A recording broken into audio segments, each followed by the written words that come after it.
Here with Paul Himmelstien, a great doo-wop singer from the Morrisania neighborhood, and it's November 11th, 2005, and we're at Fordham University.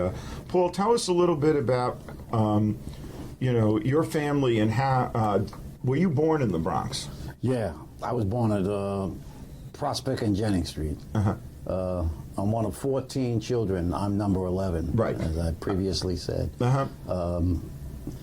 And it was a family-oriented neighborhood.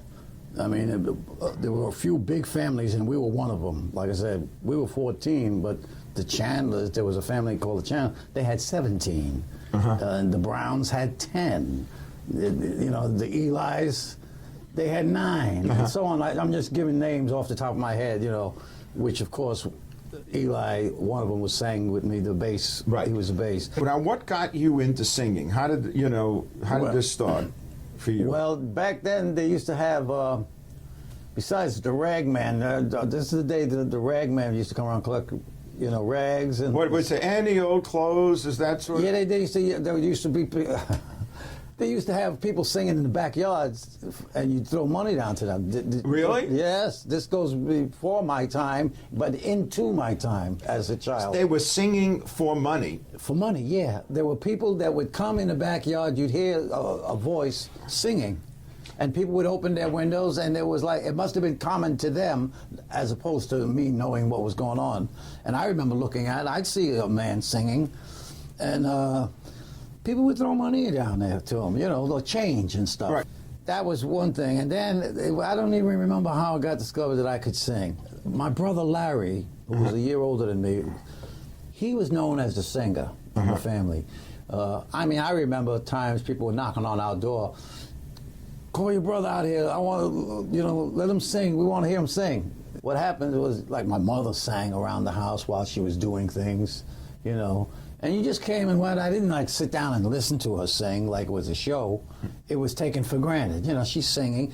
She'll be singing with the radio, songs that, let's call it Doris Day type stuff, Eddie Fisher kind of song, because eventually that's when I did start singing. Those were the songs that wasn't coming on my radio. That was the pop, it wasn't rhythm and blues, it was pop. Pop, yeah. At that time, it was not known whether I could sing or not. I don't even remember if I thought I could sing, and I can't honestly tell you when I just was discovered as a person who could sing, but it turned out that I had a little better voice than him, and he could sing. Right.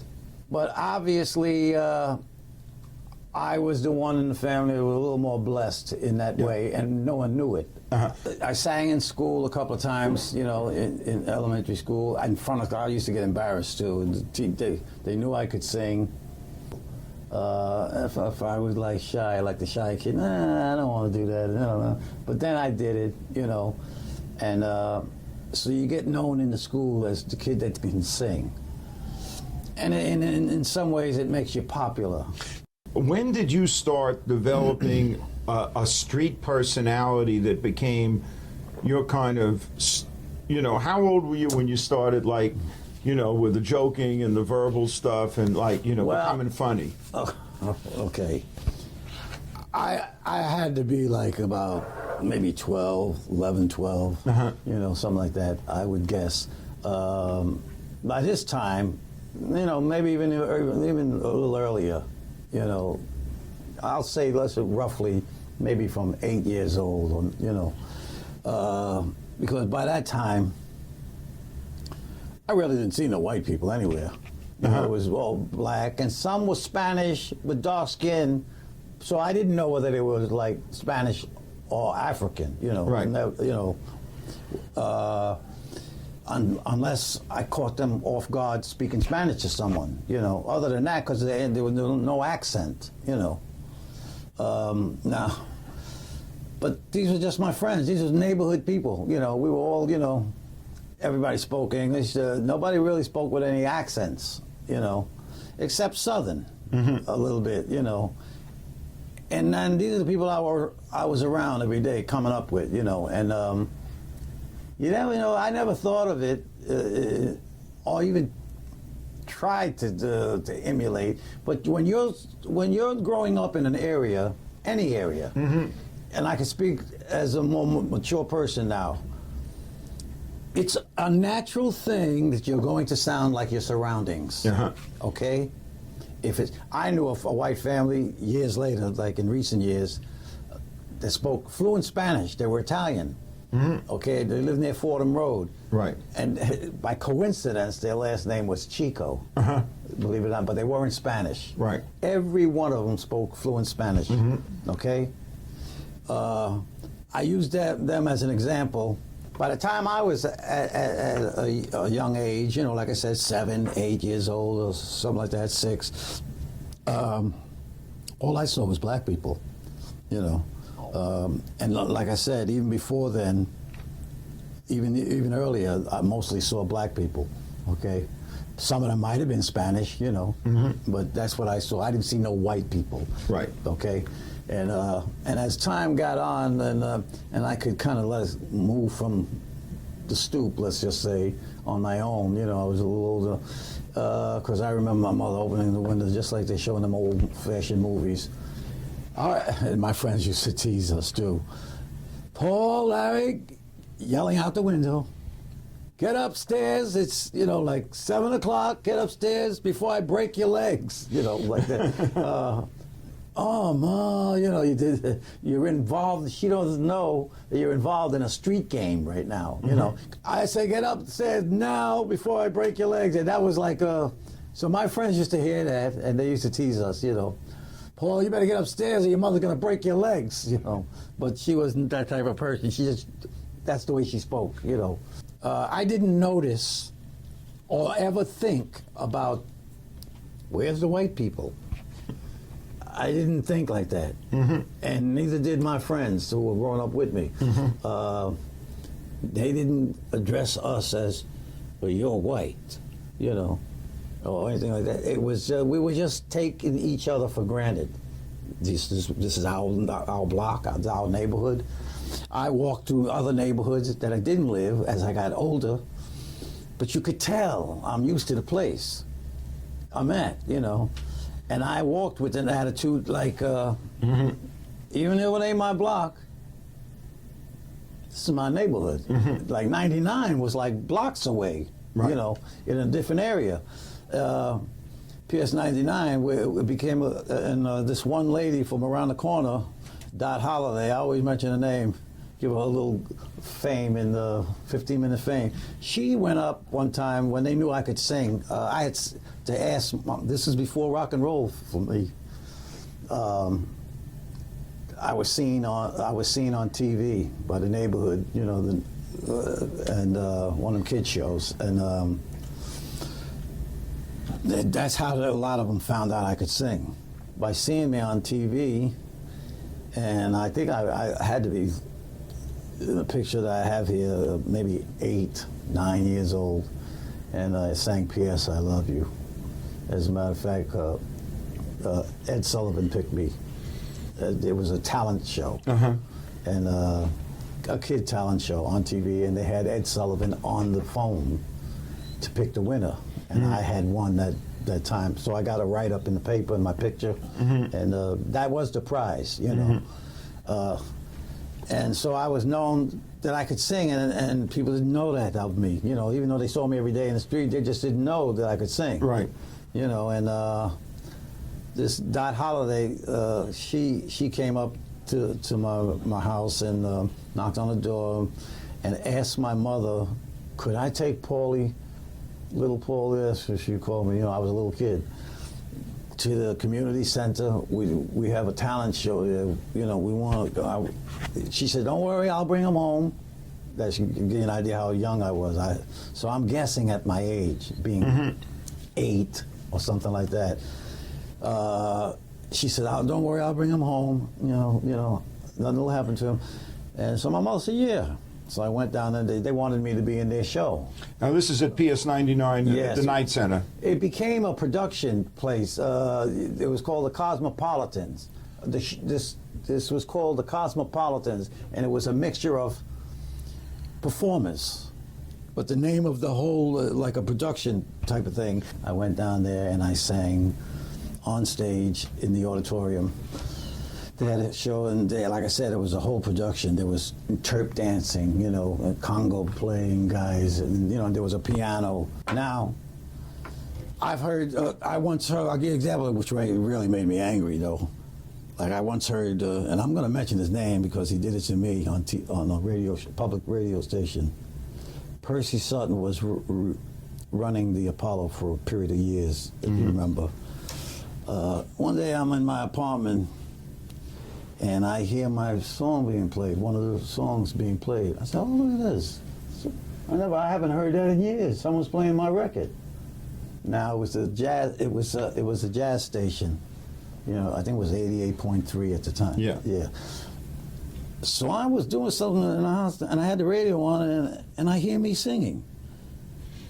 And now I'm saying, "Oh, look at that! I haven't heard me on the radio in years."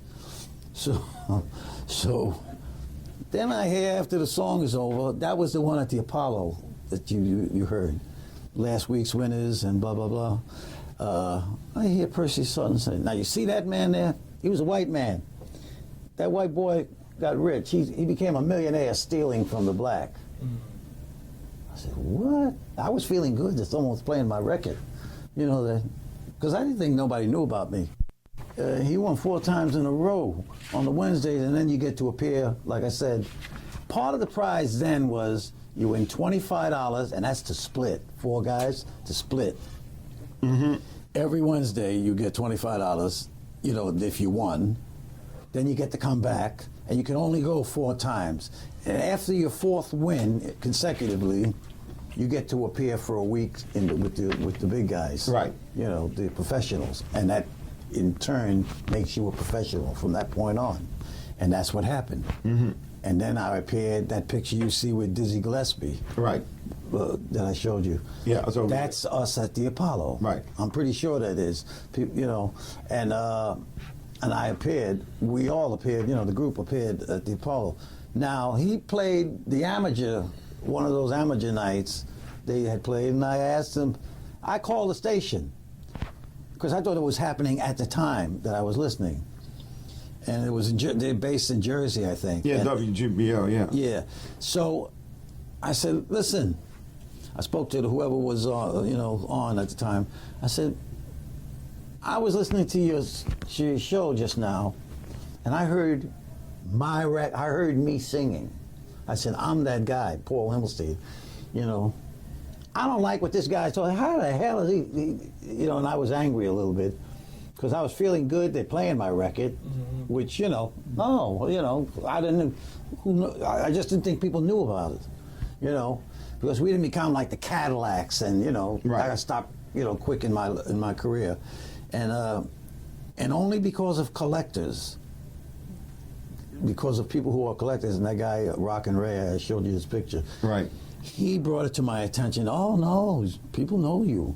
I said, no, we didn't get so far. I think I was about 17 when it was over for me, and because I never worked again, and I never pushed it because I didn't know how to push myself in that way back then. I only knew the street. We got put out. One time, the story, my father used to use it. It worked for years when he was falling behind. He always paid the rent. My father didn't drink or anything like that. The only thing he did was smoke Camels. And then I didn't even know he stopped smoking until I asked my mother for a cigarette from my father's. She said, "Your father don't smoke." I said, "No, what are you talking about? He smokes Camels. All my life I see him smoking Camels." She said, "Your father stopped smoking 5 years ago." No, I didn't even know that. That's so you came and went. You didn't sit down in my house. You came in. We had great Thanksgiving. At Thanksgiving time, it was all of us there. He would bring the turkey home alive, and let it hang out in the house, running around. He used to do things like that. Yeah, because he worked in the chicken business. Holy shit! Yeah. My father would bring home a rabbit or something, and he would bring home a turkey, and let it run free in the house. And later on, for the day, he would do things like that. And then I think the president had a big turkey. you know, the president of the United States, so they always had the 25-pound turkeys and stuff. Well, so did we. Now, at 17, did you end up living in your own? Well, I lied and they had enough. What happened was, because they were still younger, my sister and a brother that was younger, they were too young. You know, they were like really too young. I was 17, but they were like 10 and stuff. So yeah, we got put out, the furniture on the street, and I always felt guilty that I should have became a famous singer, you know, because I might have gotten them that house. But, you know, part of, like I said, I liked singing in the group. See, I don't know if I made a good decision or a bad decision. I only knew we all wanted to buy our mother a house, in my mind, you know. And I liked what I was doing, you know, singing was, I felt like the backup made me sound better. Because I've always sung a cappella, so did we do as a group. But even before them, you know, unless I was on a stage where they would, you know, they take you on the side and they say, oh, what key do you sing in? And again, I didn't read music and stuff. I said, I don't know. We'll start singing, and the piano player would, okay, you're in C. I had a high-pitched voice, like I said, and as I got, you know, to a teenage age, me and Frankie Lyman supposedly sounded alike. That's up to interpretation, you know. You heard the record. So, and I was mistaken for him. Back then, a lot of people didn't know what he looked like. They just heard his music. Right. And a lot of times, the neighborhood even thought it was us. You know, when but we didn't record. And they said, no, we heard your record. We know you made your record. I said, that ain't us. That's some kid named Frankie Lyman, teenagers. Oh, yeah. You know, we had to, I said, man, he sounds just like you, you know. And I said, well, it's not us. I'm telling you, we didn't make no. We used to do a lot of $10 gigs and stuff. But back, like I started to say, yeah, I lied and said, oh, well, Ma, I got a place. We got a place. I got a place. And I took my brother, Larry, you know, because like I said, by this time I was, when I say established, an established street money maker. Let's put it like that. I already could play pool better than a lot of people. I already, you know, could cut games, you know, and get a percentage of it from the guy whose game it is. But I was just better at that. I used to make up, because I entertained them guys. You know, I had 4 trades, a miserable way, 5 dudes, cut them loose, you know, and all that stuff. I did all that stuff. I said, like in CeeLo, he aced away, he'll have to pay. And I was that kind of guy. I always rattled, you know, on and on and on. I've even had to be protected a couple of times. Guy losing his money, he didn't want no jokes about it. You know, in this barbershop where we used to have a game, and I said, he threw 4, he needs more. And I would go on and on. That's the way I cut games. So guys would say, you know, so my friends, you know, it's a neighborhood thing, you know. So I could, let's just say, outdo a lot of guys when it came to that kind of stuff. I just had it was natural for me, that's all. Right. And to this day, it still is. Wow. Even the people on my job that are not used to that, you know, sometimes I amaze them. I forget myself. You know, I can act accordingly, let's just say, in the right, you know, it's not like God, he sounds like the first Eminem. if there was rapping then, you're about 30 years too soon. Yeah, I was. I look at that kid, Eminem and all, and I think about it, look at this, I used to do that for free. I did it for free. They make money off it now. Right. And there wasn't a word that you heard that I couldn't rhyme. I mean, I automatically do. My natural conversation was like that. Just in a normal conversation, right? I just instinctively will rhyme the word that was with the last one, and I might be telling you something about something, you know, or giving some sort of, you know, neighborhood advice or something. But I would always, whenever I told somebody something, explain something to someone, I did it in a way that was entertaining. It just came natural for me, that's all. It was natural. And I could, there was a lot of black people, you know, in my neighborhood, you know, that was slicksters. Let's just use the term slicksters, and they could rap, you know. But I went a little further, and sometimes, you know, and there was some, you know, I'm not saying I was the best or anything. I don't mean it that way. And I mean it. I got it from them, obviously. You know, from growing up in the environment, you know, and overhearing, just like I told you, my singing, for instance. I used to sing things like P.S. I Love You, know, but in the background, I'd be hearing the radio. And then when I started singing rock and roll, which was around the beginning of the 50s, I started singing, you start out singing other people's songs, because some groups were out already, you know. And you start singing other people's songs, and then you kind of create your own style, you know, in a way, and then before I knew it, you know, and I already had the accent, you know, whether I knew it or not, I didn't know. I didn't think of myself of having an accent. It was always somebody listening to me said, "Where are you from?" You know. I said, "America." You know, where do you think I'm from? "No, you sound like you're from Georgia or something," you know, that kind of stuff. I said, "Nah," and then I knew where they were coming from. I said, "Well, I am from the South. It's just called the South Bronx." You know, and Did we run out? Yeah, we're going to have to... That's cool. I've talked you to death. It's pretty amazing. You know, Brian... No, we didn't say nothing about no singing. Some of your people in your class should hear this. Give it, Brian... Yeah, Brian teaches a class where some of the black people think that no white person can be poor. Oh, boy. Let me put it this way. We'd probably be considered by other white people poor white trash. You know, the term that's used for poor whites. Right, yeah. By affluent whites. Right. And I work for affluent whites, you know, a lot of years now. But I've had to straighten a few of them out too. You know, every now and then. You know, it's, you know what it is. You can take them out the neighborhood. You can't get the neighborhood. You know what they're saying, but you can't get the neighborhood out of them. Well, I guess in some ways I am like that. I'm out of the neighborhood. Right.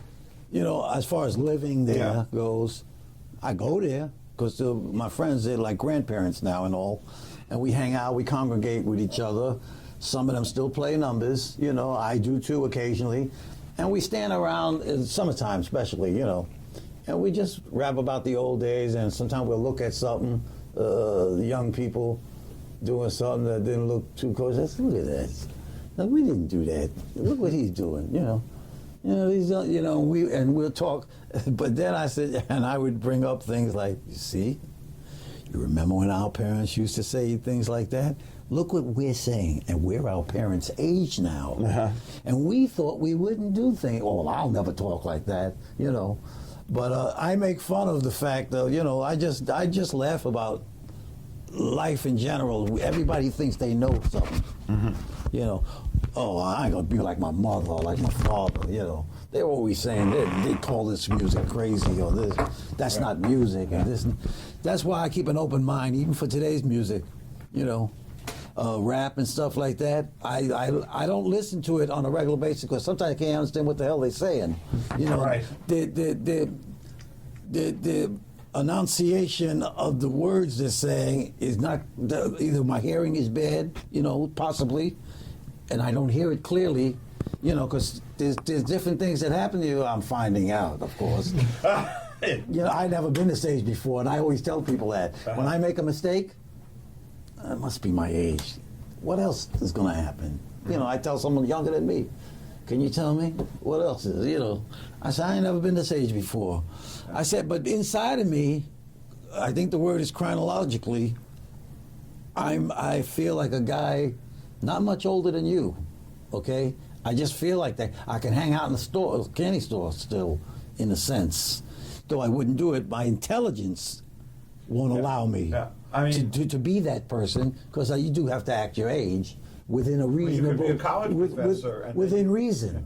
Within reason, you can act your age. Now, because you think, let's just say, that a person 65 or 60 or whatever, or 50, should act a certain way because my father, my mother, you know, you go by that. Well, people are different, even though everybody's in some ways the same, but you know something? Inside the person is a different person for each person. Okay? And that's a fact. At least I feel that way. I know I'll be 65 next month.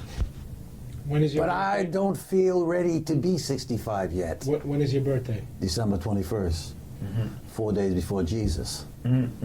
Somebody had to make the way. So the thing is, as my age is what it is, I have no hang-ups about it because I'd rather be 65 than not around. Yeah. Okay, that's the alternative. Be this old or be mold. Okay, and that's how I look at things. And when people say, "Well, you old," I said, "I'd rather be old than mold." You know, 'cause everybody knows that's dead. You know, so yeah. So I answer things. You know, I have kids, young, not of my own, but young people that I speak to sometimes. They're always asking me questions about the era and all, and. I guess they in there because I've always done it even when I was younger. I have this habit of I have to talk the way I have to talk, like I'm around when I'm comfortable and like I'm around. No matter where I am, I'm like around the block when I'm comfortable. See, I'll put on to use the term facade because the particular thing that I may be involved in calls for it. Like you have to come off Mr. Intellect sounding and no slang, you're not from this ain't the street, and I really do respect that and I will act that way, but I'm more comfortable around the block feeling.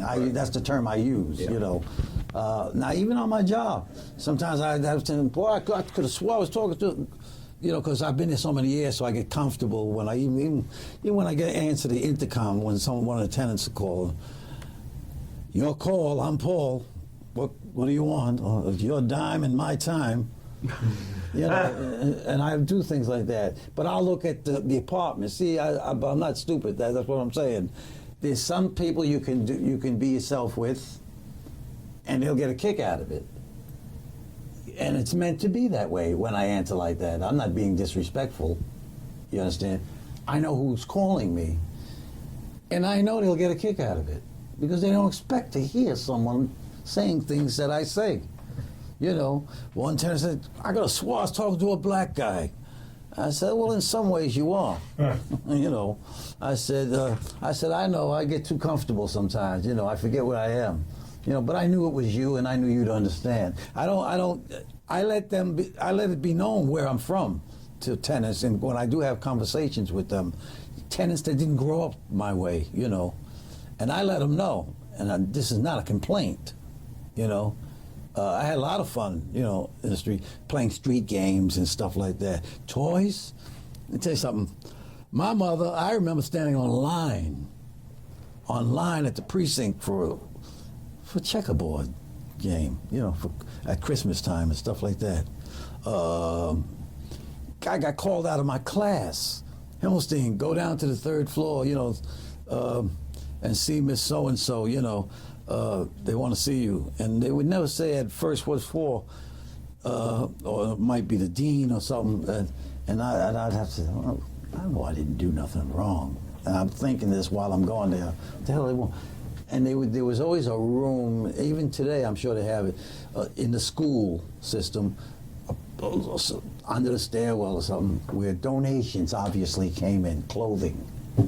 And we were that kind of family that we got free shoes. I'll say one thing, though. 612 was the school. 611 was for bad kids in Manhattan, because a couple of my friends went there. They got transferred from the neighborhood school there when they considered you a bad kid. Was that like the 600 school? Yeah, the 600 school.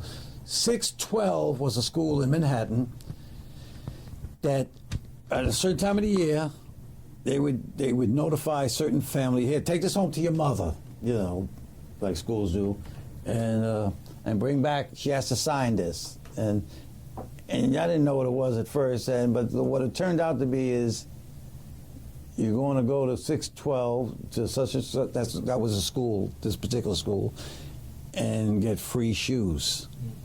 And we used to get like brand new. They were brand new shoes. It wasn't a hand-me-down thing. And I never forgot things like that.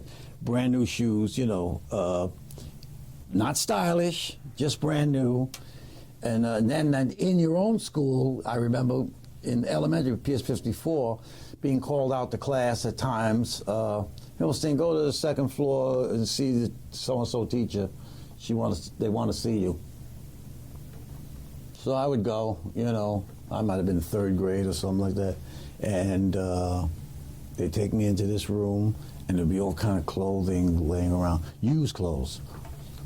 And try this on, try this coat on, try this on, try that on, and certain things that fit. Sometimes there was some nice stuff because it came from, people who were well off, and it was like stylish. And I grew up getting things like, I grew up, most of my family, we grew up getting things like the family. We had parts of the family, uncles and stuff, that were doing better. They only had 2 kids and stuff like that, our cousins and stuff. When they bought next year's new stuff for their kids, or their kids grew out of things, they would call our house, send the boys over, we got a box of clothes, Stanley's clothes and blah, blah, blah. That's the kind of family we were. So you'd go there. I remember going there to pick up, to my aunt and uncle's house, and they'd have a couple of carton boxes and bring it back to my house, and we'd look through it, and whoever it fit, it fit. And then sometimes, occasionally, something would fit 2 of us, and there comes the fight.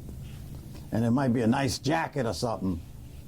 Yeah, but I went and got it. This is you're giving your reasoning. Mm-hmm. Yeah, man, but you always get this. This is how big families are, But I grew up that way, So like I said, you don't think of yourself as poor. I never thought of myself as poor, but obviously we were poor, except we weren't hungry poor. Right. You know what I'm saying? Yeah. And that is why my father periodically, as we were growing up, probably at times that when I was real young and still didn't know until the time I got a little bit older, and I did know, that he went to court because the landlord was trying to get us out. We won't pay the rent. We don't pay the rent on time. He gets it in the month, but not on time. They want it the first. Right. And that's the kind of life you live. When you look back on all this, and that's like I said, and I had to learn. Let's just say my college was a street, okay? In school, I didn't have a shot, okay? I wasn't like I said, scholastically inclined as others. A few people in my family were like that, It was later on in life, self-taught, okay, myself. I had to read dirty books. I mean that. It had to learn to read. You always tried to get out of things because everybody could read, almost everybody, when I was growing up. And, school was humiliating. And I'm not knocking school, mind you, okay? You got to look at it from the other kids, the kids' point of view. When you can't do something everybody else can do, scholastically speaking, it's humiliating constantly. And you got to do this every single day of your life, until you grow out of it. You grow up and get out of it. So in the meanwhile, when you're in school, you got to be very cunning to keep that a secret. That teacher I told you about, for a while, sometimes you can't get out of it. Sometimes, for years and years, you get around. I gotta go to the bathroom when it's happening. You say, "Oh shit!" You tell yourself, everybody's gonna take a chance. Everybody's gonna, all right, this row of seats, you're first. Read from the book. We all had the book.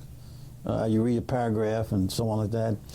So some kids could read better than other kids. There were other kids like that, but I was a kid that didn't read good and fast, I read very slowly, like that kind. I had to study the word. It's not that sometimes I could get it, but you can't read like that. You gotta and you're trying to pronounce the word and stuff like that, and then there's phonetically and things like that. You try to, and sometimes you made a mistake, and sometimes you got lucky. You know, most of the time you were wrong because that's the way it was. Nobody bothered to find out if me or other ones in my family had a problem. You know, we were never like today. They do things like that. You know, Yeah. They pay more attention in today's world, and even further back a little bit in time. But no one saw a problem, even when they saw it. And then you tried to hide it, of course, always, because you got your friends. Everybody takes for granted everybody can read and write. It's just something we all take for granted. Okay? I had a brother who couldn't read. I mean, at all. You know. And he was married with kids and all that stuff. He never could. He had a very bad scholastically. Like I said, I picked it up. The school didn't teach me. I taught me. Pulled down, you know. Now I'm no genius at it. I mean, I could read a newspaper and things like that. I couldn't then. I can do it now. You know, I spell better, but again, I'm not college material. Okay, and so I really didn't give a damn that I was asked to leave school. It was a break. I consider that a break. Because I'm in high school now, and I didn't even learn what I should have known in junior high school. But that's how it went back there when you're growing up in the 40s and stuff, you know, 40s, 50s and all. It went unnoticed, and they didn't There have. must have been a lot of kids like that. Oh, there was. You find this out later on when they get busted. Yeah. You know, you get busted. So you really had to be cunning. And I got a feeling, I'll be honest with you, it's kind of like, I'm going to tell you something. It's my belief. You know, I'm this kind of, I always like science, okay? All kind of science, from space to medical to anything. I just find science fascinating. And I'm the kind of person that privately studies things, you know. I don't mean through a book. I take notice of stuff, you know, and I watch, you know, different things, and you know, to myself, you know, I'll say, you know, all right, and I'll watch personalities and how different people react to different this, that, and I was always forced to be cunning, let's just say, to protect my pride from being like, look at this, stupid. I never felt stupid, you know what I'm saying? Yet, when you're growing up back in them days, your peers who can pick up a book and read and all that, you're stupid if you can't. You're just stupid. He's dumb. But you could be smarter than them. There's different kinds of smarts. You have to learn it in life. You could be a genius kind of person, just to use a word, okay, with common sense.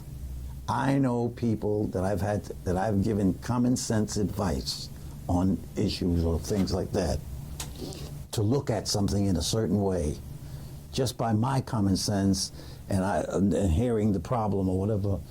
That was scholastically way ahead of me. But they couldn't handle certain things. What do I do? They could read the whole thing and they don't know. But I had to learn to be, you know, very cunning and have a lot of good common sense to survive. It makes sense if I do this, you know, that. Let me look at privately, I'd have them thoughts, you know. I came up with things, and I took advantage of what I could do good to make, you know, and I lived in a lot of furnished rooms when I made money. Some were dumps, but it was a place to go. Like I said, from the time I was 17, I became homeless. First thing I did was go to the pool room, start hustling, and made room money. Back then, room money was like $10, depending on the size of the room you got. $10, $15. You got a real good room if it was $20 a week. And you can get that in the neighborhood. Yeah, within the area, yeah. There were rooming houses and stuff. If you got a room and you're paying $20, or $25, you got a kitchenette in there. That's like a studio apartment back then. Yeah. See the size. I'm gonna tell you. So I've lived. I laugh at it. Thank God I can laugh at it now. But I've lived in places. See this room, as big as this. This was home to me. Just enough room for a bed and a dresser, that kind of stuff. Use a lot of so-called community bathrooms and things like that. I've had to live that when I was growing up. And there were two sections of my life. The early part of my life, from 17 into my 20s, and when I didn't make room rent, you had your bad days too. Even if you're good at something, sometimes you just couldn't make no money that particular week. And it's rent time every week when you got a furnished room. You have to go. And I had to go.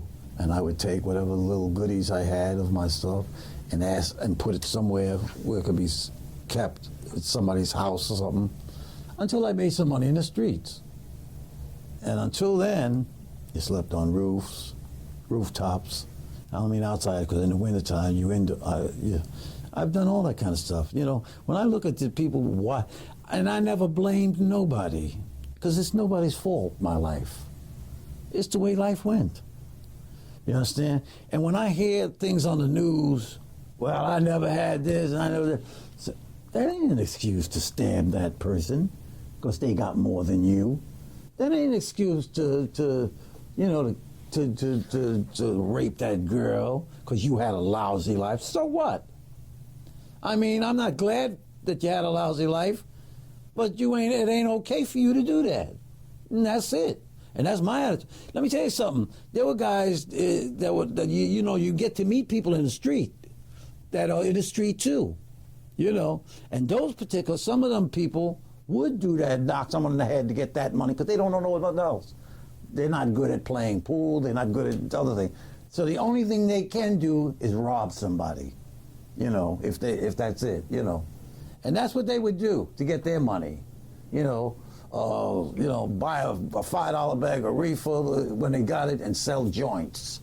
Because you can make, back then you can get a $5 bag of reefer and make 30 joints out of it. Mm-hmm. And it was always quality, the pot in them days, So if you're selling singular, there used to be a thing called the 3 for 2. $2, 3 joints, like that. You did what you had to do to survive, as simple as that. Now, I was never into drugs, some of my family was, but not in the selling. I mean, they got caught up in it. I always thought that was ignorant, to be honest with you. I've tried different things as a kid, just to try it. But I had this scientific reasons for things. I want to know, like a scientist wants to know things. Now I know. Oh, so this is how it feels. But I also know from life around me, but if I keep on, it was great feeling to get this. That utopia feeling, but that's only at first. Then you need it, and then it don't give you that utopia. Now you need more of it. I was never stupid that way of things that I've tried in life. I never made a habit of anything except the cigarettes, and I was a chain smoker, and I cold turkeyed that, and I learned things about myself as time went on. After divorce and things like that, I'm a stronger person than I thought I was. I'm going to have to crash here. No, I'm going to have to put my stuff away and let you. Well, I'm going to make a copy of this. What? You finish up with these guys because they got. Well, they finished these.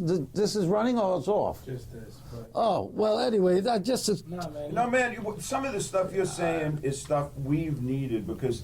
See, a lot of the people we've interviewed are the people in the 1 and the 2 classes. They're the people who the academics came easy to. Yeah. And we've always said, there were so many people. What happened to those kids who couldn't read that easy? Yeah. Who the teachers didn't make a fuss over? Right. What happened to those people? Yeah. We're not interviewing them. They're not talking. Some Right. of them are dead. Well, it's embarrassing or humiliating. Let's put it like this: for a lot of people, and I can speak as one of them, back when. Yeah. But I'm at an age now that I don't give a damn what you think about me. Yeah. You know, I don't think of myself as stupid or dumb. I haven't been around the world. Told about what is school is one of the most powerful things we've ever had. Yeah. It's really important that you've given a voice Yeah. to thousands of people. Well, I hope it helps them. I'll be honest with you. Not here to talk.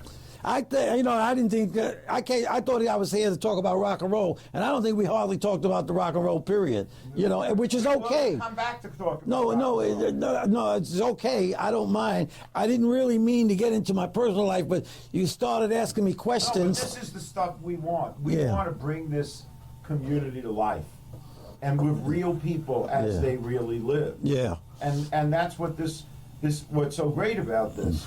See, I like to think that turned out okay.